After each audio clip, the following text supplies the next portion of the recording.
Trout Trix worm, guys. It's the real deal. And if you want to come out to Collins Lake and learn the finer points of trout fishing, hands-on, out on the water, catching big, beautiful rainbows like these, you know where to go. Get on up to fishhuntshoot.com.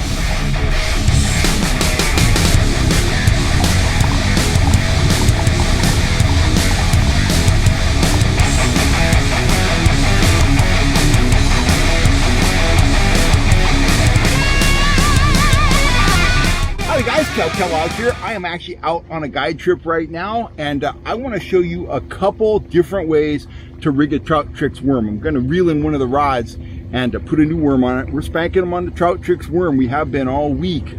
So there's a couple different ways I've been rigging it. Let me bring this rod in and I will show you method number one. It's the method I've been using. I also have another method I've been using that I really like. So let me reel this in and I'll show you the basic rigging. Okay, I'm back. So here's the basics. Main line, I'm running on lead core right now. The fish are biting down about 10 feet. So main line, trolling swivel, about a 40-inch, 8 or 10 pound test fluorocarbon leader, action discs, or action disc, couple bobber stops, a bead, and that number 4 mustad ring eye hook. This one's a little bent up because I caught a lot of fish on it, but here's how we put a worm on this rig, and here's how we adjust it to swim properly. I'll grab a worm. Here's that bubblegum pink worm right there. I take a little patience with this method, guys. I'm going to thread that worm all the way. I'm going to thread that hook all the way down to the tail of the worm. So I'm going in the tip of the worm like so, and I'm going to work it slowly but surely. I'm working it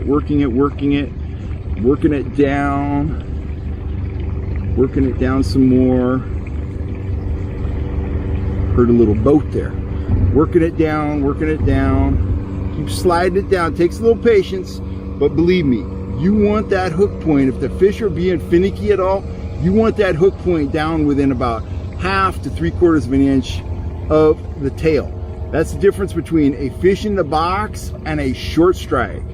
And nobody wants to go out and get a bunch of short strikes. We want to put fish in the box. We want to put fish in the net. So right there, I'm going to pop that hook out and work the worm down over the eye of the hook. I'll show it to you in a second here. So you can see where that hook is going to be. It's just right there, about a 1/2 inch from the tail of the worm. And the worm doesn't have to be perfectly straight. It doesn't have to look perfect. I've been catching, anywhere from 6 to 8 trout per worm before I have to put a new worm on. So there we go. That's about pretty good, right? There we go. That's nice. Right there. Just like that. So once I've got it to that point, I'm going to slide these bobber stops down within about a 1/4 inch of the nose of the bait. When that goes through the water with that action disc there, very erratic. That worm looks like it's having a seizure. I'm going to top it off with a little bit of Procure Super Gel. Been using trophy trout today.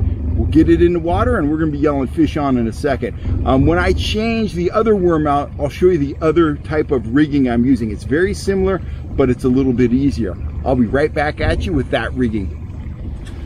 Okay guys, I'm back. It's actually a little later in the day, but I am ready to show you that second rigging for the Trout Trix worm. So basically the same leader. I got the bobber stops there, the action disc. I got the little bead right there, but I don't have that mustad ring eye hook. Instead, I have a number 6, just kind of a standard octopus hook right there.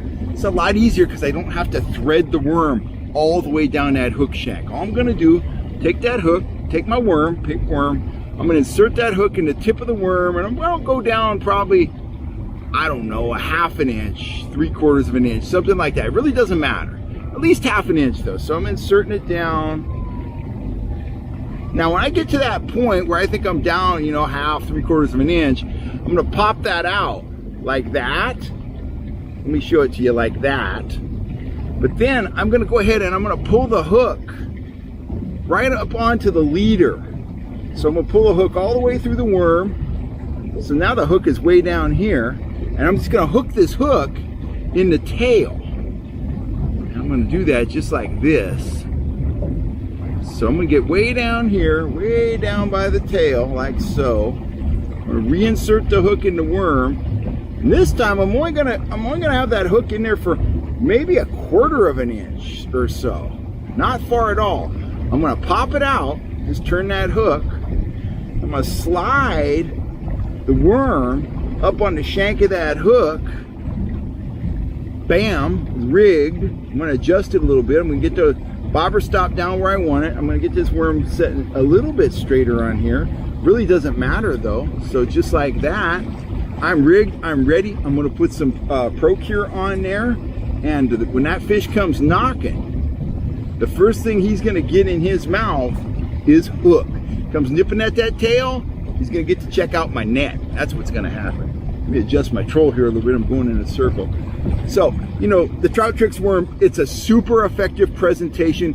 It's a subtle presentation. It's a finesse tactic, but tell you what, man, that will put some big fish in the boat. If you're not part of the Trout Trix team, try to say that a few times, Trout Trix team, get on over to fishhuntshoot.com, grab a kit of Trout Trix worms, play with the rigging. You know, I haven't invented all the ways to rig it, but those are 2 really effective ways to rig it. Troll at 1.8 to 2.2 and get ready to yell fish on, because it's gonna happen. I'm Kel Kellogg. Catch you next time right here on YouTube. Thanks for all the support, and please subscribe if you're not already a subscriber. Have a great day.